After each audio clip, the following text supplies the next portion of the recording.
주변 환경이 좀 달라지죠. 달라지죠. 갯벌의 모습에 따라서요. 사는 생물들이 우선 달라지니까요. 그래서 그 어민들의 삶하고 음식 문화하고 또 이렇게 연결되어 있는 부분들이 있습니다. 갯벌에서 대표적으로 많이 잡는 것이 조개류죠. 아무래도 조개류. 예를 들면은 바지락이 많이 나오는 곳에서는 바지락 칼국수가 시작이 되는 거고, 대부도 일대에서는 그 바지락이 많이 잡혀요. 그 방조제를 맞고 나면은 그 인근의 환경들이 바뀌면서 갯벌에 사는 생명체들도 이렇게 바뀌거든요. 거기 아예 이제 바지락 칼국수를 판매하는 단지가 이렇게 만들어지죠. 조금 더 내려오면은 이제 그 새만금 같은데 부안, 김제, 군산요 일대에서는 백합으로 만드는 요리들이 뭐 백합구이, 백합탕, 백합죽 이런 게 그 한때는 그걸 먹으러 또 그쪽에 사람들이 굉장히 많이 갔었고, 또 그 종류들이 그대로 제사상에도 올라갑니다. 뭐 예를 들면 뭐 낙지가 많이 나오는 곳에서는 낙지를 호롱으로 해가지고 제상에 올리잖아요. 또 탕탕이를 해가지고 먹거나 그냥 갯벌 그 세발낙지를 그냥 그대로 이렇게 먹거나 또 기절낙지를 해서 먹거나 이런 거 하면은, 돌낙지 이런 경우는 또 돌낙지대로 이렇게 먹는 방법들이 있거든요. 이렇게 어떤 낙지가 가장 맛있냐가 아니라 어떤 환경에서 나온 낙지를 그 지역 특성에 맞게 어떻게 만들어 먹느냐라고 하는 것이 중요한 거고, 그게 이제 그 음식 문화인 거죠. 그 음식 문화가 갯벌이 가지고 있는 종류에 따라서 이렇게 달라지는 거고. 들어야 될 얘기들이 너무 많은데요. 그래서 마지막 그 갯벌에 대한 좀 어려운 얘기를 한번 해볼까 합니다. 사실은 이게 갯벌을 가장 많이 죽이는 게 그 간척하는 사업들이죠. 박사님, 간척에 대해서는 어떻게 보고 계세요? 이게? 이제 간척은 그만해야 되죠. 우리나라 제일 큰 간척 사업이 새만금 간척 사업인데, 새만금 간척 사업이 되고 나서 지금도 내부 공사를 하고 있거든요. 아직 끝나지 않았어요. 새만금 사업이.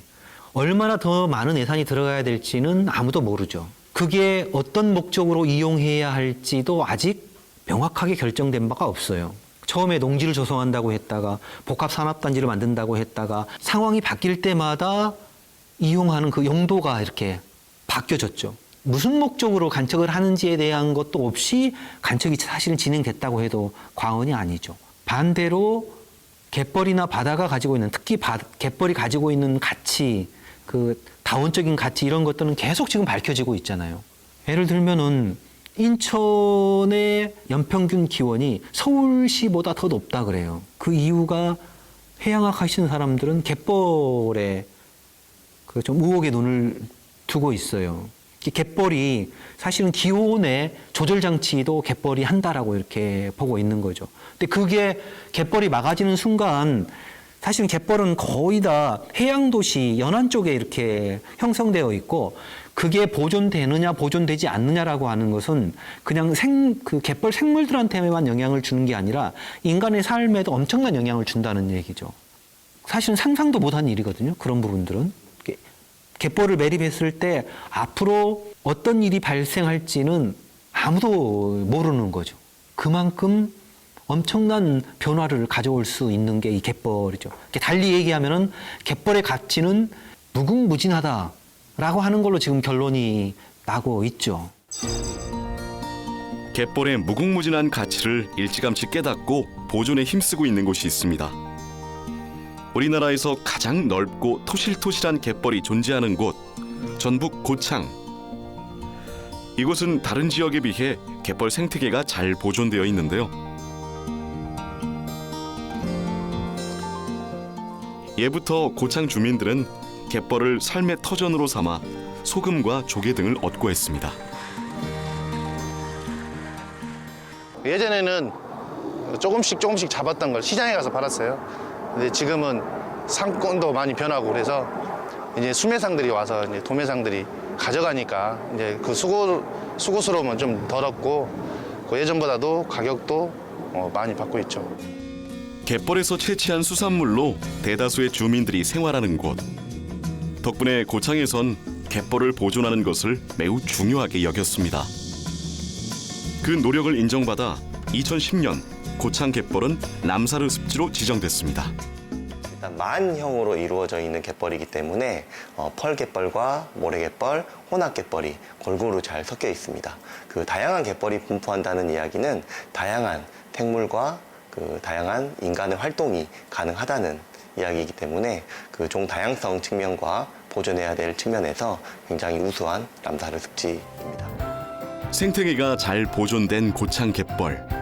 그러나 여기에 만족하지 않고 갯벌을 복원시키기 위한 노력은 지금도 계속되고 있습니다. 현재 조성 중인 41헥타르의 갯벌 식물원, 후박나무, 칠면초, 퉁퉁마디 등 다양한 염생식물을 심고 있는데요. 이를 통해 갯벌 동식물이 살아갈 수 있는 좋은 환경의 생태계를 만들 예정입니다. 사실 이곳은 버려진 양식장이었습니다. 새우, 숭어 등을 키우던 축제식 양식장이었습니다. 버려지고 훼손된 공간을 갯벌 생태계와 사람이 함께 어울릴 수 있는 공간을 만들기 위해 갯벌 식물원을 계획하게 되었습니다. 사람과 생물이 함께 어우러져 살아갈 수 있는 생태계를 만들고 있는 것이죠. 고창군은 갯벌 복원을 계속할 예정이라는데요. 고창의 갯벌 습지 보호구역은 현재 10.4제곱킬로미터에서 61.6제곱킬로미터로 확대될 예정입니다. 갯벌의 모니터링을 통하여 갯벌 복원 계획을 수립한 다음 순차적으로 갯벌을 복원할 생각입니다. 갯벌의 중요성이라든지 갯벌이 가지고 있는 그 가치, 가능성 이런 것들은 또 어떻게 또 얘기해 주실 수 있습니까? 저는 이제 한 3가지 정도로 그 중요한 부분들이 있다고 보는데, 하나는 법이에요. 우리나라의 갯벌을 보존하려고 하는 법은 딱 하나밖에 없어요. 습지보존법. 나머지는 전부 다 그 이용하는 법이에요. 어떻게 잘 이용할 것인가. 목적도 거기에 있는 거고, 보호하려고 하는 것도. 생태계라고 하는 것은 점점으로 이어져 가지고는 보호가 되지 않거든요.